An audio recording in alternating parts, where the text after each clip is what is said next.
এই মানুষটা সবার জানাজায় যেতে পারে, নিজের মায়ের পেটে রক্তের ভাইয়ের জানাজায় যেতে পারছে না আজকে, ওই রাগের কারণে, ওই ক্ষোভের কারণে। আমি শ্রদ্ধার সাথে বলি, এই এলাকা সম্পর্কে আমার কোনো জানা নাই, জ্ঞান নাই, ধারণা নাই, তবে আমার মন চাচ্ছে বলতে, তাই বললাম। আমরা দুনিয়াতে বেশি দিন তো আর বাঁচবো না, বাঁচবো আর কয়দিন, অর্ধেক হায়াত তো চলে গিয়েছে। ওই যে কবরে শুয়ে থাকবো, আজকে হাজার মানুষ শুয়ে আছে কবরে, সেই কবরে আপনি আমি শুয়ে থাকবো, কেউ খবরও নিবে না, জিজ্ঞেসও করবে না। দুনিয়া এত ব্যস্ত, জিয়ারত করার মতো মানুষের টাইম নাই। কথা বলেন ঠিক কি না? আমি অনুরোধ করে বলি, আপনারা ভাই ভাই, ভাই বোনে, চাচা যারা যে ঝগড়া লেগেছেন, বিশ্বাস করেন এই ঝগড়াটা আপনাদের নয়, এটা মিস্টার শয়তানে আপনাদের ভিতর প্যাঁচ লাগাই ঝগড়া লাগাই দিয়েছে। কথা বলেন ঠিক কি না? অনেক এলাকার মানুষকে দেখবেন, দুই ভাইয়ের দ্বন্দ্ব হলে মাঝখানে গিয়ে একটু কান পরা দেয়, একটু তোলা দেয়, এমন এমন কিছু কথা বলে যেন দুই ভাই ঝগড়া লেগে যায়।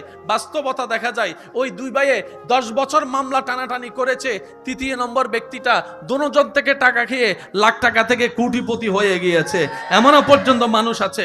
তো মানুষ তো আমরা, রাগ তো থাকবেই, অভিমান তো থাকবেই, মান অভিমান তো থাকবেই, ভালো লাগা খারাপ লাগা তো সবারই থাকবে, সবই তো মানুষ, ঠিক না?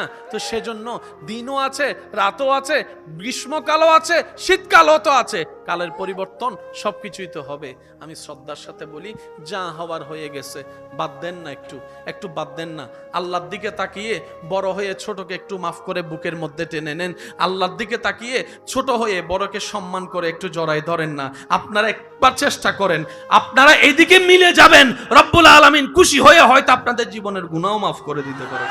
রব বলে যে আমি আসি তো বান্দা, তোর টেনশন করস। তো টেনশন কাদের হয় জানেন? যাদের সাথে রবের কানেকশনটা মজবুত হতে পারে নাই আমাদের, তাদের আমাদের টেনশন। যাদের সম্পর্কটা রবের রহমতের সাথে শক্তপোক্তভাবে জোড়া লেগে গিয়েছে, আগুনের সামনে থেকেও তারা মুস্কি হাসি হাসতে জেনেছে। সুবহানাল্লাহ। টেনশন বলতে কোনো শব্দ ওনাদের। আজকে থেকে আমি আমার মন, আমার ব্রেন থেকে বলতে শুরু করলাম, পাইলেও আলহামদুলিল্লাহ, না পাইলেও আলহামদুলিল্লাহ, মন মতো হলেও আলহামদুলিল্লাহ, মন মতো না হলেও আলহামদুলিল্লাহ। আমার চাওয়া যদি পূরণ হয়, আমি আজকে থেকে যদি একবার আলহামদুলিল্লাহ বলি, রবের দরবারে একটা বার যদি শুকরিয়ার সিজদা দিই, আজকে থেকে আমার মন মতো কোনো কিছু না হলে আমি ডবল সিজদা দিব, ডবল শুকরিয়া করব। জগৎ আপনাকে জিজ্ঞেস করবে, তুই কি বেটা পাগল হয়ে গিয়েছিস? চাইলি একটা, রব দিল আর একটা, তুই এতে খুশি কেন হয়ে গেলি? আপনি আশেক হয়ে উত্তর দিবেন, প্রেমিক হয়ে সেই দিন উত্তর দিবেন, যেটা পূরণ হয়েছে সেটা আমার চাওয়া ছিল, আর যেটা পূরণ হয়নি দিয়েছেন রব, সেটা রবের চাওয়া ছিল, রবের চাওয়া ছিল। আরে আমার সমস্ত কিছু তো আমার রবের নামে কোরবান, আমার রব যেটাতে খুশি, আমি বান্দাও আজকে থেকে সেটাতে খুশি। সুবহানাল্লাহ। এমনও পর্যন্ত দৃশ্য দেখা যায়, বাবার জানাজার সেই টাইমটা নিয়ে হিসাব না করে কবরের জায়গাটা কোথায় দিবে সেই সিদ্ধান্তটা না নিয়ে এক ভাই আরেক ভাইয়ের সাথে, এক ভাই এক বোনের সাথে ঝগড়ায় লিপ্ত হতেই আছে, লিপ্ত হয়ে সময় নষ্ট করতেই আছে।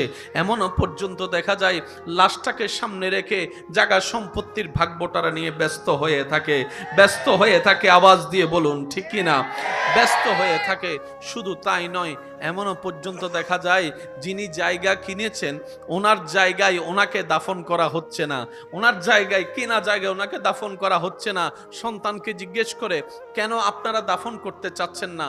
বলে যে ওনাকে দাফন করলে সেটা কবর হয়ে যাবে, কবরের উপর তো আর বিল্ডিং মার্কেট করা সম্ভবপর নয়, একটা কবরের জন্য এত বড় জায়গা নষ্ট করার কি দরকার? কোন একটা কোনায় জায়গা নিয়ে আমার বাবার লাশটা দাফন করে ফেলবো। কারা বলছে? ওই সন্তানেরাই, যাদের স্বপ্ন পূরণ করার জন্য এই বাবা নিজের সমস্ত স্বপ্নকে বিলীন করে দিয়েছে, তাদেরকে খাওয়ানোর জন্য নিজের বাবাটা কিছু খায় নাই, এমনও দিন পার করেছে। হাজার চাওয়া স্বপ্নকে মাটির নিচে দাফন করেছে শুধু একটা আশায়, আমার সন্তানের স্বপ্নগুলা পূরণ হোক, আমার ছেলে মেয়ের স্বপ্নগুলা পূরণ হোক। আমি কখনো ভালো করে পড়ালেখা করতে পারি নাই, এমন বাবাও অনেকেই আছে যারা সন্তানকে বিদেশের মধ্যে পাঠিয়েছেন পড়ালেখা করানোর জন্য। কথা বলেন ঠিক নাই? রব্বুল আলামিন বলে, বান্দারে কাদের জন্য কি করলি, কাদের জন্য কি করলি, কার জন্য কি করলি? আরে আমার বান্দা, তুই যাদেরকে খুশি রাখার জন্য নিজের সারাটা জীবন নষ্ট করে দিয়েছিস, তার 10 ভাগের 1 ভাগ যদি আমি স্রষ্টাকে খুশি করার পিছনে লাগাতি, আমি আল্লাহ তোকে দুনিয়াও দিয়ে দিতাম, আখিরাতও দিয়ে দিতাম, জান্নাতও দিয়ে দিতাম। শান্তি আছে কোথায়? মসজিদে সিজদা রবের দরবারে দিলে শান্তি লাগে, কোরআন তেলাওয়াত শুনলে শান্তি লাগে, কোরআন তেলাওয়াত শুনতে, পড়তে, দেখতে কোরআন শান্তি লাগে, কোরআনটাকে বুকে জড়াই ধরলে অশান্ত মনে শান্তি লাগে। সুবহানাল্লাহ। অশান্ত মনে শান্তি লাগে। মা বাবার চেহারার মধ্যে হাসি দেখলে শান্তি লাগে, শান্তি লাগে। দুঃখী মানুষের মুখে হাসি ফুটাতে দেখলে শান্তি লাগে। এতিম সন্তানের মাথায় হাত বুলিয়ে তার হাতটাকে শক্ত করে ধরে আশ্বস্ততার বর্ষা দিতে দেখলে শান্তি লাগে। গর্ত পড়ে মানুষটাকে টেনে তুলতে দেখলে, তার চেহারার হাসি দেখলে শান্তি লাগে।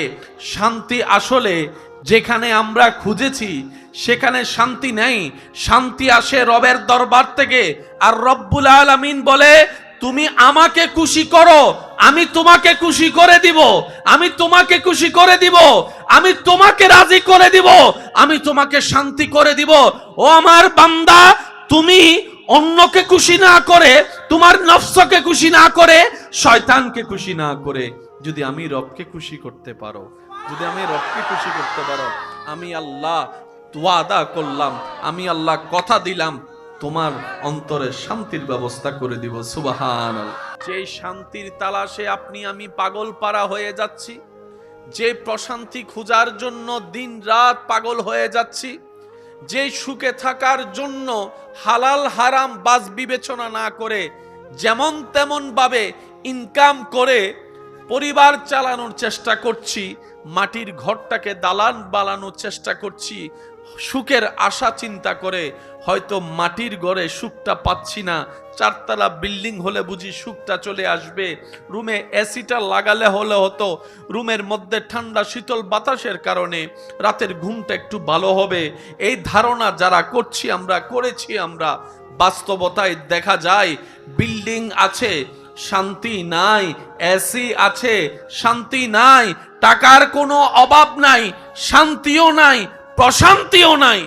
পাগল পারা হয়ে দিক বেদিক ঘুরে একটু শান্তির আশায় কোথাও গিয়ে সেই শান্তির খোঁজ পাওয়া তো মিলে না, বরং দিন দিন অন্তর আরো অস্থিরতার দিকে চলে যাচ্ছে। আপনি একটু খেয়াল করে দেখেন, আগের যুগের মানুষের তুলনায় আমাদের বর্তমান সালের মানুষের মধ্যে একটু খেয়াল করলে দেখবেন আমাদের ধৈর্য শক্তি কমে যাচ্ছে, আমাদের সহ্য শক্তি কমে যাচ্ছে, আমাদের লজ্জা কমে যাচ্ছে, আমাদের হায়া কমে যাচ্ছে, আমাদের সহ্য করা কমতে যাচ্ছে। আগে বড় কথা শুনেও মানুষ চুপ করে লজ্জা পেয়ে সামাজিকতা রক্ষা করে কথা ঝগড়া না বলে পিছনে চলে আসতো, আর এখন কেউ না কারো মাধ্যমে শোনা সেই মিথ্যা কথাটাকেও সত্য মনে করে আপন ভাইয়ের সাথে যুদ্ধের মধ্যে লেগে যাচ্ছে। কথা বলেন ঠিক কি না? শান্তি কোথাও? রব বলে যে, বান্দা আমার কাছে যতক্ষণ আসবি না শান্তি পাবি না। সুবহানাল্লাহ বলেন না? আল্লাহ, তোমার কাছে যাওয়া মানে তো সারা জীবন শুনেছি, তোমার কাছে যাওয়া মানে মৃত্যুবরণ করা, তোমার কাছে যাওয়া মানে কবরে যাওয়া। আল্লাহ পাক বলে যে, আমার কাছে আসা মানে কবরে যাওয়া নয়, আমার কাছে আসা মানে মৃত্যুবরণ করা নয়, আমার কাছে আসা মানে তোর ব্রেন দিয়ে, তোর মন দিয়ে শয়তানকে লাথি মেরে দূরে ফেলে আমি আল্লাহর রহমতের দিকে নিজের স্বইচ্ছায় আশাই হচ্ছে আমি রবের দিকে আসা। সুবহান। তওবা মানে কি? তওবা মানে হচ্ছে রবকে ছেড়ে ভুল পথে চলতে চলতে অনেক দূর চলে গেলাম, গুনার পাহাড় বানাই ফেললাম। এই তওবা হচ্ছে, তওবা মানে হচ্ছে ওই ভুলতে পথ থেকে আবার ফিরে রবের পথে ফিরে আসার নামেই হচ্ছে তওবা। সেজন্য তওবা করলে শান্তি আসে। সুবহানাল্লাহ বলবেন না? তওবা করলে শান্তি আসে। কেন আসে? তওবা করলে গুনাহ মাফ হয়, তওবা করলে রবের রহমতের নজর পাওয়া যায়, তওবা করলে নেকির পাল্লা ভারী হয়, তওবা করলে কালি মন পরিষ্কার হয়, তওবা করলে চিন্তার মধ্যে সৌন্দর্যতা আসে, তওবা করলে ধৈর্যের লেভেল বাড়তে থাকে, তওবা করলে সহ্য ক্ষমতা বেড়ে যায়, তওবা করলে মনটা উদার হয়ে যায়, তওবা করলে মনের বিশালতা বেড়ে যায়, তওবা করলে অন্য অপরাধ করলে ক্ষমা করার যে ইচ্ছাটা থাকে না সেই ইচ্ছাটা বেড়ে যায়, তওবা করলে সৃষ্টির প্রতি প্রেম মায়া ভালোবাসা বেড়ে যায়, তওবা করলে যে টাকা পায় তাকে টাকা থাকার পরও সামর্থ্য থাকার পরও দেওয়ার যে ইচ্ছা থাকে না সেই ইচ্ছাটা সৃষ্টি হয়ে যায়। এক কথায় তওবা যত করা হয় বান্দা তত রবের রহমতের দিকে এগোতে থাকে, যত বান্দা রবের রহমতের দিকে এগোতে থাকে তার জীবনটা তত অগোছানো থেকে গোছাতে থাকে, অসুন্দর থেকে সুন্দর হতেই থাকে। বলেন সুবহানাল্লাহ। আবার আগুনও ওনাদেরকে মেহমানদারি করতে প্রস্তুত থাকে। সাধারণ বান্দা, আরেকজন বান্দা রবের এমন আশেক বান্দা মাছে গিলে খেয়েছে, পেটের ভিতরে আছে। প্যার সে কহো না ইয়ার সুবহানাল্লাহ, দিল খুল কে বলো সুবহানাল্লাহ। আরেকজন রবের বান্দা যাকে মাছ গিলে খেয়েছে। আমরা জানি অক্সিজেন ছাড়া কেউ বাঁচতে পারে? পেটের ভিতর কি আলো না অন্ধকার? ওনাকে মাছে গিলে খেয়ে আলো থেকে অন্ধকারে নিয়ে গিয়েছে, চেহারার মধ্যে কোনো পেরেশানি নেই, সেখানে বসে বসেও রবের জিকির করছে, রবের জিকির করছে, লা ইলাহা ইল্লা আনতা সুবহানাকা ইন্নী কুনতু মিনাজ জালিমিন। জগৎ বলে বাহিরে করেছেন অন্ধকারও করছেন, আপনার কি মানুষ হিসেবে বিন্দু পরিমাণ ভয় লাগে না? বলে যে ভয়টা হয়তো কি জিনিস সেটাই তো বুঝি না, ভয় তো কোনো অনুভবই হয় না, লাগবে তো লাগবে কি সেটাই তো বুঝি না, কারণ ভয় তো চিনিই না, ভয় তো বুঝি না। ইব্রাহিম নবী আল্লাহর আশেক বান্দা, আগুন সামনে প্রস্তুত আছে, সবাই ওনার টেনশনে চেহারা মলিন করে আছে, আর ইব্রাহিম নবীর চেহারায় কোনো পেরেশানি নাই, কোনো মুশকিলের চিহ্ন নাই, কোনো চেহারার মধ্যে কান্নাকাটি নাই, অনুনয় বিনিময়, ভাই আমাকে ছেড়ে দাও, আমি ভুল করছি, মাফ করে দাও, তোমার কথা মেনে নিয়েছি, এরকম কোনো শব্দ শোনা যাচ্ছে না। সবাই ইব্রাহিম নবীকে জিজ্ঞেস করছে, আমরা আগুন দেখলে 10 মাইল দূরে পালায় যাই, আর আপনি আগুনের সামনে আছেন, আপনাকে একটু পরে ফেলা হবে, আপনার কি একটু ভয় লাগে না? বলে যে ভয় কি জিনিস সেটাই তো বুঝি না, ভয় কি জিনিস সেটাই তো বুঝি না, ভয় পাবো তো পাবো কিভাবে, আমি আগুনকে তো ভয় আমার অন্তরে অনুভব হচ্ছে না। বাবা হয়ে সন্তানের গলায় ছুরি রেখে দিল ইসমাইল আলাইহিস সালাম। ছুরি দেখলে তো সবার অন্তরে ভয় লাগে, আর ছুরিটা যদি গলার উপরে হয় তাহলে তো ভয়ের লেভেল আরো বেড়ে যাবে, অনেকে তো ভয়ে স্ট্রোক পর্যন্ত করে ফেলতে পারে। কিন্তু ইসমাইল নবীর চেহারার মধ্যে কোনো ভয় নাই, হযরত ইব্রাহিম নবীর চেহারার মধ্যে কোনো ভয় নাই। বাবা হয়ে যে সন্তানের গলার মধ্যে ছুরিটা রাখলো, এই ভয়টা পায় না কেন ওনারা? ইমাম হুসাইন কারবালার জমিনে চলে গিয়েছেন, সংখ্যা কম কিন্তু ভয় নাই, তলোয়ার কম কিন্তু ভয় নাই, যুদ্ধ সামগ্রী কম কিন্তু ভয় নাই। ভয় ছাড়া ওনাদের জীবনটা এমন কোন, তখন কিতাব উত্তর দেয়, যারা স্রষ্টাকে ভয় পাওয়া শুরু করে, যাদের অন্তরে সৃষ্টিকর্তার ভয় চলে আসে, সৃষ্টি তাদেরকে আর ভয় দেখাইতে পারে না। বলেন না সুবহানাল্লাহ। আল্লাহ সবাইকে দেন, কোনো সন্দেহ নাই, সবাইকে দেন, কিন্তু মাঝখানে একটু সময় পরীক্ষা করে দেন, কিন্তু আল্লাহ শুধু দেখতে চাই কে হতাশ না হয়ে আমার রহমতের দিকে তাকাই থাকে। আমি দিয়েছি তখন তো পেট ভরে খাইছে, দেখি আমি না দিলে আমার বান্দা কি করে। আল্লাহ দেখতে চাই পাওয়ার পরে আলহামদুলিল্লাহ বলনে ওয়ালা কে কে, না পাওয়ার পরও আলহামদুলিল্লাহ বলে, আল্লাহ তাদের চেহারা দেখতে চায়। আল্লাহ দেখতে চায় কোন কোন বান্দা আল্লাহর হুকুমের অপেক্ষা করে ধৈর্য ধরে বসে থাকে, আল্লাহ তাদেরকে দেখতে চায়, দেয় কিন্তু আল্লাহই। এই পর্যন্ত আপনাদের যত জীবনে অভাব হয়েছে, প্রবলেম হয়েছে, একটু খেয়াল করে দেখেন, ওই প্রবলেমটা কোনো না কোনোভাবে আল্লাহ সলভ করে দিয়েছেন, সমাধান করে দিয়েছেন, টাকার ব্যবস্থা করে দিয়েছেন। রব বলে যে আমি আছি তো। সুবহানাল্লাহ, একটু জোরে। নিজের জন্য যা পছন্দ করো, অপরের জন্য সেটাই পছন্দ করিও। সুবহানাল্লাহ। এই একটা হাদিস সারা পৃথিবীকে শান্তি করার জন্য যথেষ্ট। নবী রাহমাতুল লিল আলামিনের ফরমান, হে আমার উম্মত, নিজের জন্য যা পছন্দ করো, অপরের জন্য তাই পছন্দ করিও। নিজের জন্য যেটা পছন্দ করো না, অপরের জন্য সেটাও তুমি আশা করিও না, পছন্দ করিও না। অর্থাৎ তুমি যদি চাও তোমার দোষ গোপন থাকুক, তুমি অন্যের দোষ গোপন রেখে তাকে ইজ্জতে থাকার ব্যবস্থা করে দাও। সুবহানাল্লাহ। তুমি যদি চাও অভাবে কেউ তোমাকে খাবার দিক, তুমি আজকে সচ্ছলতায় অন্যকে খাবার দেবার ব্যবস্থা করো, ওই বান্দার রব তোমাকে খাওয়ার ব্যবস্থা করে দিবে। বলেন না সুবহানাল্লাহ।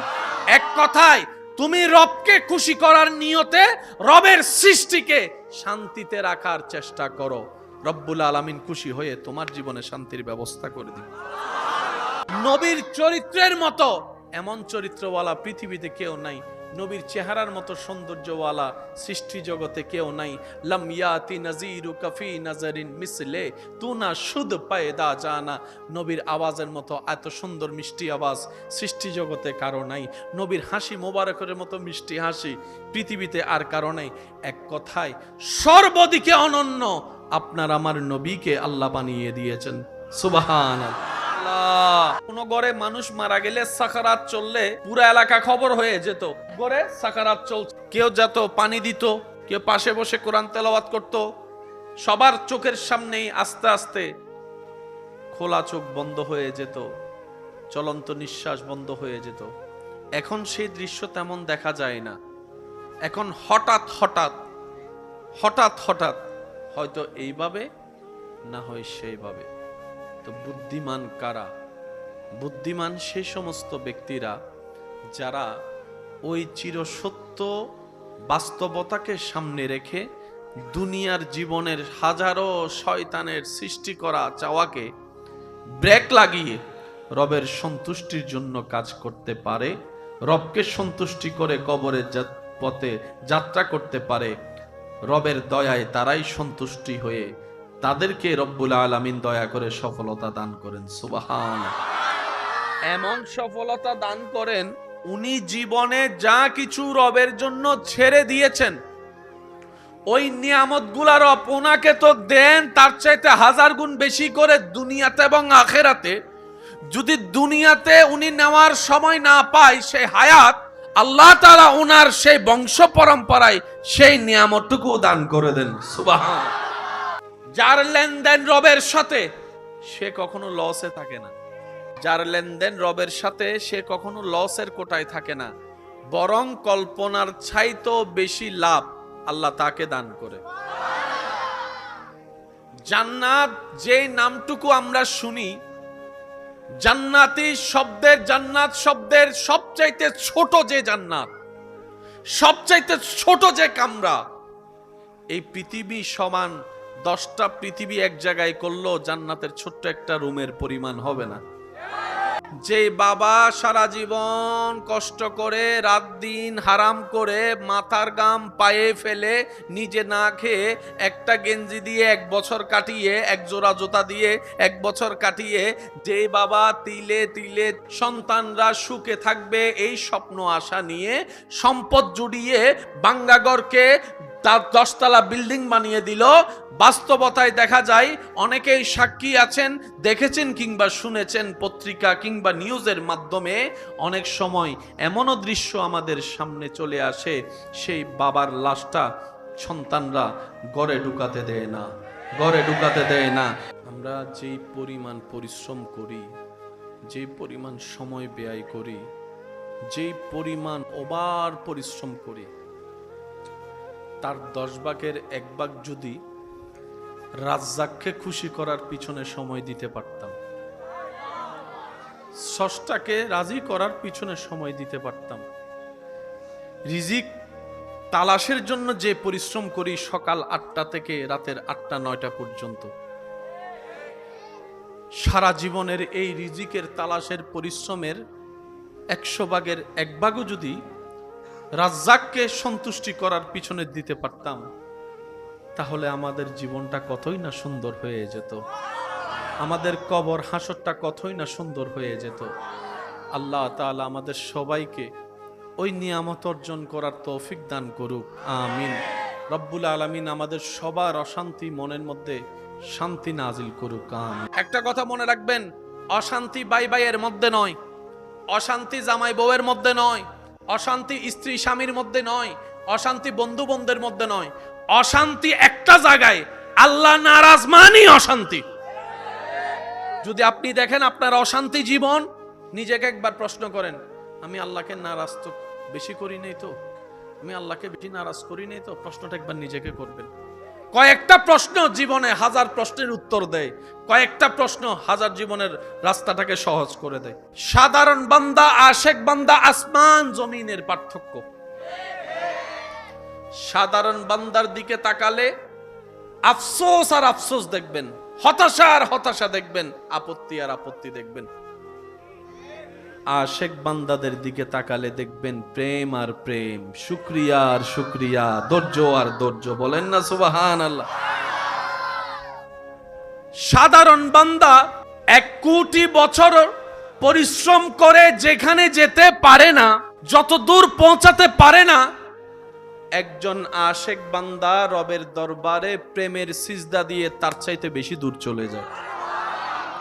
সাধারণ বান্দা যারা আগুন দেখলেও ভয় পায়, আগুন যাদেরকে দেখলে ভয় দেখায়, সাধারণ বান্দা।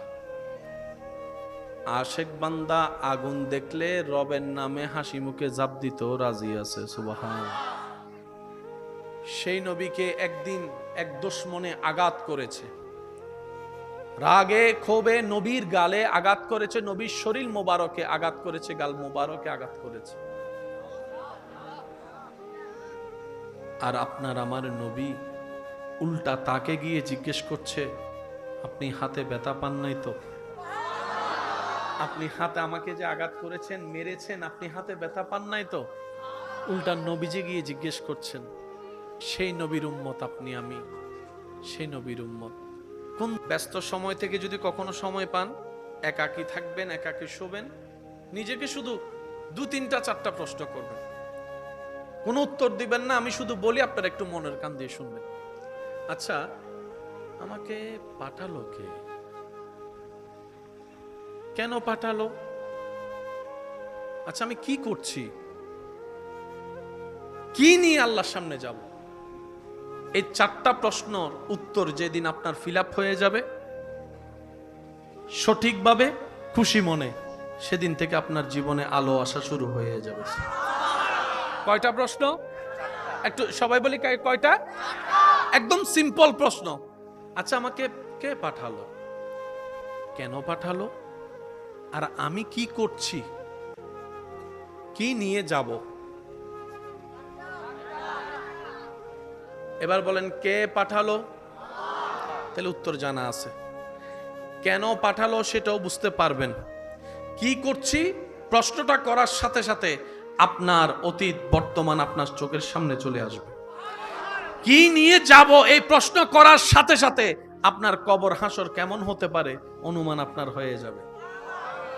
যে নিজেকে শুধরানোর কাজে লেগে যায়, রব্বুল আলামিনও তাকে শুধরানোর জন্য রাস্তা সহজ করে দেয়। বলেন না সুবহানাল্লাহ। আল্লাহ আমাদের সবাইকে এই 4টি প্রশ্ন ফিল আপ করে হাসি মুখে ঈমান নিয়ে দুনিয়া থেকে যাওয়ার তৌফিক দান করুন।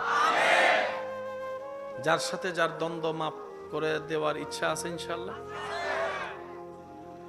নিজের দোষ যদি গোপন রাখতে চান, অন্যের দোষ গোপন রাখার চেষ্টা করতে হবে। ফায়দা 2 ধরনের, দুনিয়াতেও লাভ আপনার, আখিরাতেও লাভ। কি? যে অন্যের ইজ্জত হেফাজত করে রাখে, আল্লাহ তাআলা তার ইজ্জত হেফাজত দুনিয়াতেও করে, আখিরাতেও করে। আর একটু জোরে বলেন না সুবহানাল্লাহ। রব্বুল আলামিন সর্বদাই প্রস্তুত আমাদেরকে জান্নাত দেওয়ার জন্য। আর একটু জোরে বলি না। একজন আরেকজনের দিকে তাকায় মুস্কি হাসলো সওয়াব। যে ধর্মে একজন আরেকজনের দিকে মুস্কি হাসালো কি, সে ধর্মের মানুষ জাহান্নামে যাওয়াটা কেমন কেমন জানি লাগে। রাস্তা দিয়ে হেঁটে যাচ্ছেন, একটা প্যারাক দেখলেন, হাত দেখলেন, যেটা দেখে মনে হলো অন্য কেউ কষ্ট পাবে, জাস্ট 2 সেকেন্ড ওয়েট করে আপনি সরাই দিয়েছেন, সদকায়ে জারিয়া সওয়াব। রাস্তা দিয়ে যাচ্ছেন, একটা এতিম বাচ্চা দেখলেন, মাত্র 2 সেকেন্ড তার মাথায় একটু হাত বুলিয়ে দিয়েছেন, আল্লাহ আপনাকে পাহাড় পরিমাণ সওয়াব দান করে দিয়েছে। তাহলে যে ধর্মে সওয়াব কামানো এত সোজা, আবার অন্যদিকে নবী রাহমাতুল লিল আলামিনের উম্মতের খাতায় আপনার আমার নাম লেখা। এরপরও যদি জান্নাতে যেতে না পারি, জোরে জোরে বলেন না, আফসোস ছাড়া আর কিছু করার। আল্লাহ আমাদের সবাইকে সে নিয়ামত অর্জন করার তৌফিক দান করুন। আজকে থেকে জীবন নিয়ে কোনো হা হুতাশ বলেন না, বলেন নাই নাই বলেন। আজকে থেকে আমাদের জীবন নিয়ে কোনো প্রকার হা হুতাশ, যা দিয়েছেন সেটার যোগ্যতা আপনার আমার কাছে নেই। আল্লাহ আপনাকে আমাকে এই পর্যন্ত যা দিয়েছেন সেটা পাওয়ার যোগ্যতা আপনার আমার কারো কাছে। যাই পেয়েছি সব রব দয়া করে দিয়েছেন রব্বুল আলামিন। তো সুতরাং আসার সময় কিছু সাথে নিয়ে আসিনি, একটু জোরে বলি, আসার সময় মালিকানা কোনো কিছু নিয়ে, আমরা সবাই ভিক্ষুক, মালিক হচ্ছে রব্বুল। তো সেজন্য এটা সেটা এমন তেমন এত অঙ্ক হিসাব না করে আমরা আজকে থেকে শুধু একটা অঙ্ক করব, সেটা হচ্ছে রবকে খুশি করতে পারছি তো, রবকে খুশি রাখতে পারতেছি তো, রবের সন্তুষ্টি অর্জন করতে পারতেছি তো, আমাকে দেখে রব খুশি হবে তো, আমার কথা দেখে রব খুশি হবে তো, আমার চলা দেখে আমার রব খুশি হবে তো, আমার শোয়া দেখে আমার রব খুশি হবে তো, আমার সংসার দেখে আমার রব খুশি হবে তো, আমার ব্যবসা দেখে আমার রব খুশি হবে তো। আপনি শুধু রবকে খুশি করার আসছি দুনিয়ায় চলে যাবার জন্যই। চলে যাবাটা দুই ধরনের হয়। কয় ধরনের? একটা অশান্তির, একটা শান্তির, একটা বেইজ্জতের, একটা ইজ্জতের, একটা রবের পছন্দের আর একটা রবের অপছন্দের। সফলতা তাদের নামের সাথে যুক্ত হয়ে যাবে সৃষ্টিকর্তা যিনি সৃষ্টি করে পাঠিয়েছেন, খাওয়াচ্ছেন, খাওয়িয়েছেন। যে সৃষ্টিকর্তার রিজিক খেয়েছি, ওই সৃষ্টিকর্তাকে খুশি করে যে কবরে যেতে পারে, সফলতা তার নামের সাথে যুক্ত হয়ে যায়। আমরা যারা এখানে আছি, কখন ডাক আসে বলা যায়। আজকে থেকে 20-30 বছর আগেও মানুষের মাথায় একটা কনসেপ্ট ছিল, মরার আগে দাড়ি তো সাদা হবে আস্তে আস্তে, মোটামুটি অসুস্থ হয়ে ঘরে বিছানায় শুয়ের পর তারপরে না মরণ। কিন্তু ইদানিং কালে এসে মরণের ডেফিনেশনটাই পুরা চেঞ্জ হয়ে গিয়েছে। সাদা দাড়িওয়ালা দাদার বয়সী, নানার বয়সী মুরব্বীগুলা রাস্তায় হাঁটছে সুস্থ শরীর নিয়ে, আর নাতি হোন্ডা চালাতে গিয়ে অ্যাক্সিডেন্ট করে জানাজার খাটিয়েতে শুয়ে আছে। আগে মানুষ মনে করত বয়স হলে মরণ আসে,